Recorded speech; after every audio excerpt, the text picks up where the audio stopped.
नमस्कार, मी स्नेहल। आज आपण इथे घाईघाईच्या वेळेस आपल्याला उपयोगी पडतील अशा 4 चटण्या बघत आहोत। तर पहिली चटणी आपली आहे टोमॅटोची चटणी। ही खूप सुंदर होते।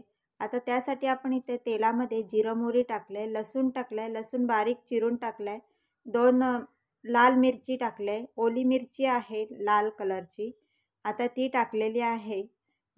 उडदाची डाळ टाकले आपण 1 चमचाभर। हे चांगलं तेलामध्ये परतून घ्यायचं आहे आपल्याला। शेंगदाणे टाकणार आहेत आपण त्याच्यामध्ये। कढीपत्ता टाकायचा आहे आपल्याला। कढीपत्ता तो सुद्धा मी कापून टाकते, म्हणजे मग कढीपत्त्याचा चांगला स्मेल त्यामध्ये उतरला जातो। आता आपण शेंगदाणे टाकू आणि टोमॅटो टाकू, एक कापून टाकायचा टोमॅटो आपल्याला। हे चांगलं आपल्याला इथे परतून घ्यायचं आहे। मस्त परतून घ्यायचं टोमॅटो शेंगदाणे, म्हणजे त्याचा कच्चा जो स्मेल असेल ना तो निघून जातो आणि आपली चटणी ही अप्रतिम अशी ही चटणी तयार होते। ही चटणी तुम्ही इडली सोबत, ढोकळा, सँडविच याच्यासोबत खाऊ शकता। तसेच ही चटणी तुम्ही नुसता जर वरण भात तूप आणि वरण भात जर केला ना त्याच्यासोबत सुद्धा ही चटणी तुम्ही पटकन करून आणि खाऊ शकता।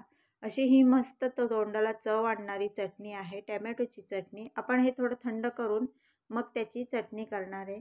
आता हे चांगलं फिरवून घ्यायचं मिक्सरला। त्यात थोडंसं आता आपण मीठ टाकलं आणि मीठ टाकून हे बघा ही आपली इथे मस्त चटणी तयार झाली। आता इथे आपण दुसरा प्रकार करणार आहेत।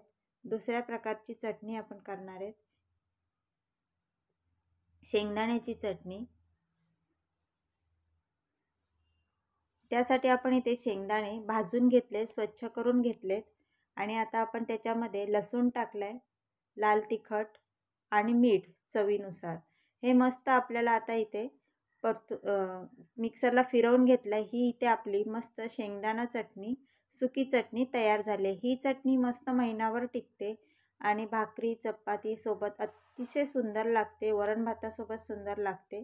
अशी ही मस्त आपली शेंगदाण्याची चटणी तयार झाली। ही चटणी आपण आता एका काचेच्या बरणीत भरून ठेवायची। काचेच्या बरणीत भरल्यामुळे ती अशी मस्त महिनाभर टिकते। अशा आपण इथे 2 प्रकारच्या चटण्या बघितल्यात। आणखीन आता तिसऱ्या प्रकारची आपण चटणी इथे बघणार आहोत, खोबऱ्याची चटणी। हे ओलं खोबरं मी घेतलेलं आहे। आता ते आपल्याला मिक्सरला फिरवून घ्यायचं आहे। तुम्ही हवं तर इथे सुकं खोबरं पण घेऊ शकता। हे आपण आधी खोबरं फिरवून घेतलं आहे। मग त्याच्यामध्ये आपण लाल मिरच्या टाकल्यात, सुक्या मिरच्या आहेत, लसूण टाकलं आहे। आता ते आपण मिक्सरला फिरवून घेऊ आणि त्यात थोडंसं मीठ टाकलं आहे चवीनुसार। आता ते मिक्सरला फिरवून घ्यायचं।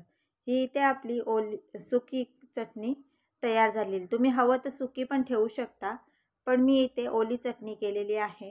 ही ओली चटणी पाणी टाकलं आहे आपण त्याच्यामध्ये आणि ही ओली चटणी वरण भाताबरोबर खूपच सुंदर लागते, इडलीसोबत छान लागते। आता आपण इथे चौथ्या प्रकारची चटणी करत आहेत। ही चटणी आहे कढीपत्त्याची चटणी।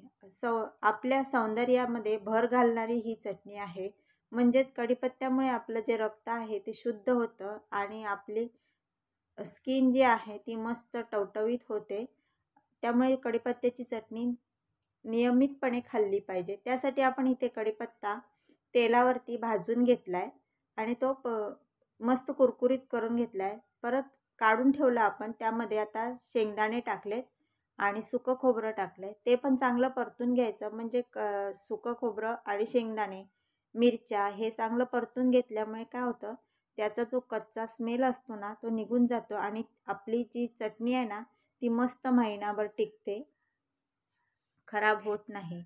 आता आपण लसूण वगैरे चांगलं परतून घेतलंय मस्तपैकी। आता त्याच्यामध्ये थोडंसं मीठ टाकायचं आणि हे चांगलं मिक्सरला आपण फिरवून घ्यायचं आहे। ही चटणी खूपच छान लागते आणि तुम्ही टिफिनला वापरू शकता, वरण भाताबरोबर खाऊ शकता, चपातीसोबत खाऊ शकता, भाकरीसोबत खाऊ शकता। हे बघा आपण आता हे काढून घेऊ, मिक्सरला फिरवून घेऊ आणि इथे आपली चटणी आता तयार होत आहे। माझ्या या रेसिपीज तुम्हाला कशा वाटतात नक्की मला कमेंट करून सांगा। व्हिडिओला लाईक करायला आणि शेअर करायला विसरू नका। आपण आता त्याच्यात थोडंसं मीठ टाकलं आहे आणि हे चांगलं मस्त मिक्सरला आता फिरवून घेऊ आपण।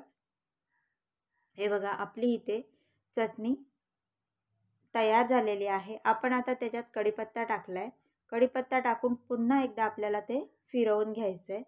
आणि आपण आधीच कढीपत्ता नाही टाकला कारण मग तो एकदमच बारीक होऊन जातो, म्हणून आपण कढीपत्ता नंतर टाकला आहे. आता इथे आपली मस्त कढीपत्त्याची चटणी तयार झालेली आहे. आता ही थोडी थंड करून द्यायची आणि मग बरणीमध्ये तुम्ही भरून ठेवायची.